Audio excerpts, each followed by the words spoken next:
I'm getting to the point where I don't actually even believe in hell. I do believe in heaven, but I think that you can live life now and you either make it, hell or not. But you're not paying for the sins of past lives. The universe is just trying to teach you a lesson. And you're going to keep coming back and you're going to keep having those issues until you figure them out and correct them in this life. Okay. And obviously not everyone gets a chance to correct everything. In one lifetime? No. No. You can't learn everything in one lifetime. That's where the reverence of an old soul comes into play. It's really interesting because, you have to take account of not everyone has a blessed life. Not everyone has a cursed life. There are people who have peace that have nothing. That's there are right. people who have everything that are... And are completely chaotic on the inside. Exactly. Oh, and yeah. everything in between. So, it makes me wonder, as people have told me, I guess I have to talk a little bit about myself, that there is something about me. To this day, I don't know. I kind of exist in it, whatever, but I'm not out there flaunting it all the time. The closest people to me are aware of it. My parents have never really been into it, but there are either you're weird or you're special, or are you an angel? I'm I promise you I'm not. I promise you I'm not. But have I done random therapy on a person I'm just talking to out of the blue? And they're like, I think you were sent to me. And I was like, no, I'm just bored and feel like talking. No, I don't believe that at all. Yeah. I don't think that there are no coincidences. I mean, how did I meet you? I was wearing my space Right, hoodie. Exactly. And I was drawn to that. And I'm like, okay. And then it sparked this. The longest conversation I had at the front desk to this day. I love it. It was dope. I know. See, but that should make you feel special. It does, because when you talk to people on a daily basis, I have to interact with them. Because it's meaningless. So I have this person has 2 minutes of my time, and then I am now on autopilot. Yeah. When the conversation became real, when it was about something other than your account or whatever, and it seemed like you actually wanted to talk to me. Absolutely. Then oh, what's up? I know. I've honestly never had a conversation with one other girl that worked there. She's no longer there. Worked there, and but she was kind of a lot like you. It was, when I saw you, I was like, I'm gonna get him to come out of that shell. You just wait.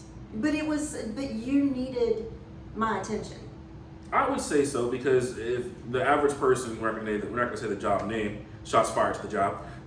Shots fired to the job. But I am definitely on my phone. I still got some. You still got some? Yeah. Right. Or just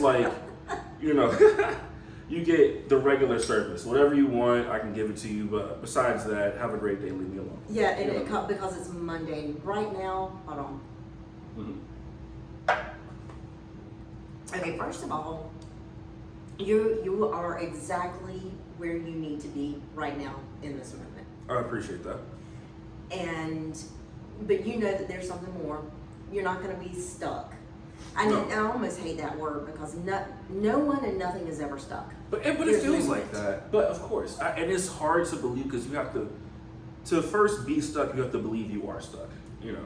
Okay, and that leads me to another point of what you become what you think. Of course. So if you think you're stuck, you're going to be stuck.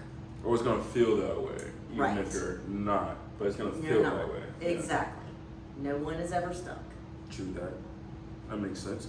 Mm-hmm. So let's go from the Akashic Records, which again is the ability to... Yes, you asked me about past lives. Yeah. Why is someone not... Okay, let's change this to wordplay. So someone's not paying for the sins of their past life that they don't remember, but someone needs to learn a specific lesson that they have not picked up in their past lives. There's so much to talk about, so I don't want to get lost, because we can just jump from subject to Oh my subject. God, you have no idea. So would they be able to fix their current life they're living if they take each lesson and take it head on and fix themselves? They do, but the first thing that you have to have is self-awareness. You have to be aware of your faults, or you have to be aware of what is causing, internal conflict.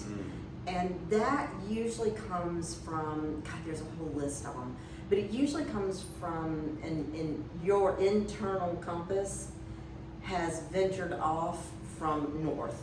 From who you really are. And I mean, it sounds like you need to be woke.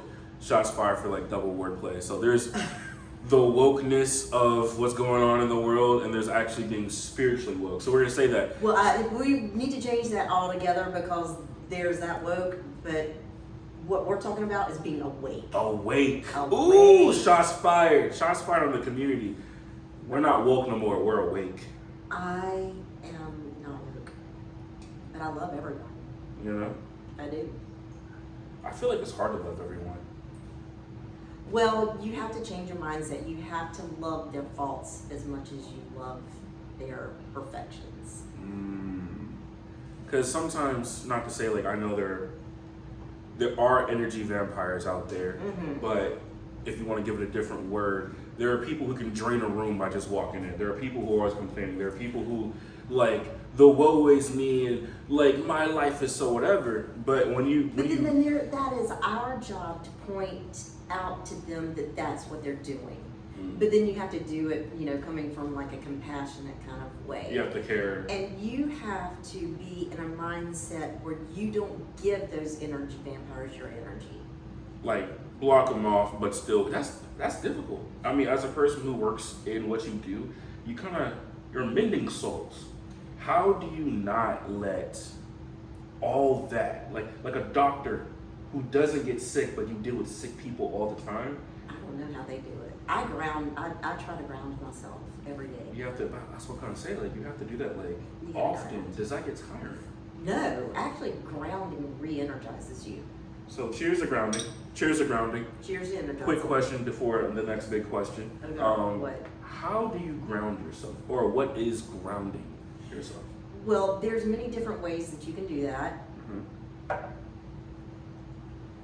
My favorite way is to walk around barefoot outside in the dirt. It's interesting.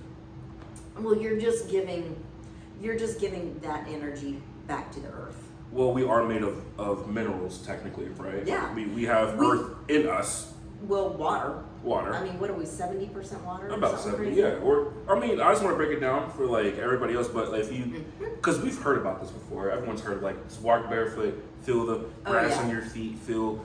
Well, you know, technically, Climb a damn tree. right? You We live are. at the best place to ground yourself, and that's the ocean. That's true.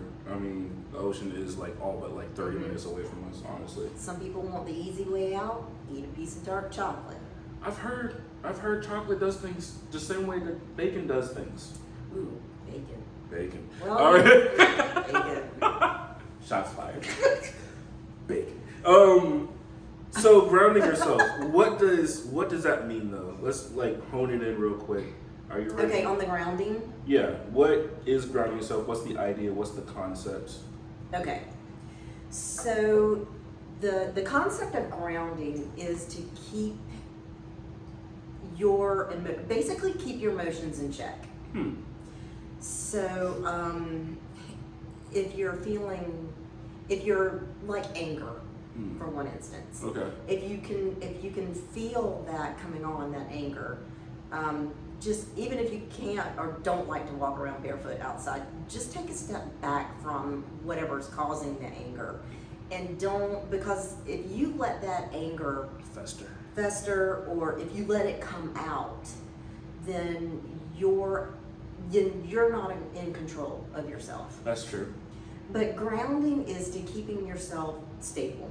It's keeping you rooted to the earth. It's allowing you to hand it over to something bigger than yourself so you can stay in control.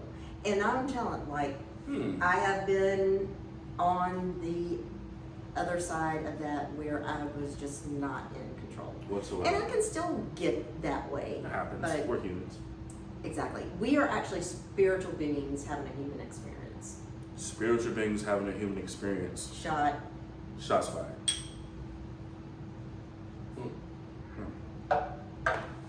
So I love it. it's dope because I love this because sometimes some people who don't understand the spiritual, the magical realm, in this episode, we're translating it from all the things you know to the things that people experience in more or less layman's terms, right? So, I hope so. they're not getting overwhelmed by what they don't understand. Right. And what I'm doing basically is kind of like saying, well, here's a way to think about it. You know, if this is too much for you, here's a way you can analyze it that makes sense to you. Like, you know, some people don't like churches because they want to be preached at. But what if you have a regular conversation with a person and you're doing the same thing a preacher's doing, which is giving them either advice. Honestly, think about it. A preacher is a therapist almost. You just don't get to talk. Like, he's talking to you instead of you talking to him. And you're paying him through tithing. Right. So you're talking to somebody, they don't say anything, but they're saying everything, quote unquote, you need to hear or hits home. And then you go home and think about it and then watch football, whatever. But it's interesting because like some people need this weird medium. Because you're a medium. Yeah. I'm dumb. No, you're not. You're adorbs. Oh, thanks. But they need that, right? They need this weird medium. Yeah. So they feel comfortable taking the information because it's from a place where they just can't relate or don't understand. Yeah. Well, that is very true, but the first thing is they have to be seeking it. They do. Now, there are instances where you can just say something and it may spark, you know, that fire or just that thought. Yeah. And then the majority of people, when they have like a spiritual awakening, it's usually something traumatic. Unfortunately, but no, not unfortunate. Not unfortunately. It's not unfortunate. Not unfortunately. It is not unfortunate. It may suck at the time though. Yeah. Oh, and it's gonna suck. It's gonna suck. I mean, it's gonna suck. But it's not unfortunate. It is not just about journaling and starting to like manifest crystals all around you. Yeah, I know. It is like being, you know that ride at the fair, the tilt-a-whirl? Yes. Okay, that's what it turns out to be like. Bro, if you don't throw up, if you made it through, then you are more of a woman than I am. I never threw up on the more tilt-a-whirl. than a woman. That's some Aaliyah shit. Shots fired. Shout out to you, Aaliyah. I got some. You got still. some? Cool, go ahead and take that. I'll pour myself another one. Go ahead. All right, to stay on topic, because I feel like we can get off topic really easily. Yeah. And this whole thing is about spirit, magic, But because there's understanding. so much to talk about. There is, and it's hard not to go off on a tangent. And I'm doing my best to keep my mind as we are taking shots. Okay, but see, that is where you should just let it go. If we go off on topic, we're supposed to. So it's like, don't control the conversation and topics and where it goes. Just I'm like, so let it down. flow. I just want to get everything, because like we have so much time. Honestly, we're good with time. It's just I feel like everything. How long is this damn thing? No, think about honestly. Yeah. My podcast, my longest podcast episode has been 1 hour and 20 minutes. Okay. So like, and I chop it into 15-minute increments. So that's just more content. That's the idea. That's the smartness. I got you. Aren't you so smart? I'm not. I'm a fool. I just tend to do smart things. Ooh, the fool. You know, the tarot card. The we're fool. getting there. We're getting there. I've heard about the fool. My favorite. I don't know if any of you guys do tarot or understand it, but Love tarot. I have a few favorite cards. Oh. If I were to be honest, All right. I do love the fool. Is there a moon card? That's one of my favorites. I is like the moon card. Yep. So the fool, the moon. I love the Wheel of Fortune.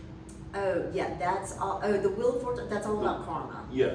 Going with the wheels of life instead of resisting. Because with that, I've told people, like the first time I started mildly doing spirit work, before I knew it was spirit work, because I thought I was just, again, having a conversation. You were just doing your thing. I was doing my thing. So I didn't think it was spirit work, which is a wonderful name. People should use it more often. Mm-hmm. But if you don't know it's spirit work, you're just like, we just talked, whatever. Yeah. Yeah. You were in the way I was eating some pizza or pasta, like. You just never know who you're going to talk to, and just that one person, you could say one thing and it could like change their life, or their whole, or their perspective on life. And So that's kind of what happened to me. I mean, that's how you got involved. someone just, you know, said something to me, and it just got me thinking. And you were just like, then it was like, huh. I just took it off. So with the whole Wheel of Fortune, and you said karma, right? So real quick, I've told people that I believe in I don't know the term verbatim, but I said there are full circles and then there are loops. A loop is when you have not learned something and you keep going through it, you're in the same stupid situation and you keep finding yourself in the same situation, whether it hurts you or helps you, doesn't matter. It's just the same shit you're seeing over and over and over again. A full circle is when you see it for the 15th time and you decide to do something different. Doesn't matter how big or small, you decide to do something different. That full circle happens because now it sounds like, you know, those magic people when they make the rings and there's like 2 or 3 or 4. Yeah. You now escape the loop. You now have another circle. So you progress forward, whatever. So are you saying you're creating another loop from that circle? Is that what you're saying? As you said in the Akashic records, you have to learn the lesson. So when I tell people my version of that is like, bro, you're just going in a loop right now. You haven't learned nothing. Make a full circle. What's a full circle?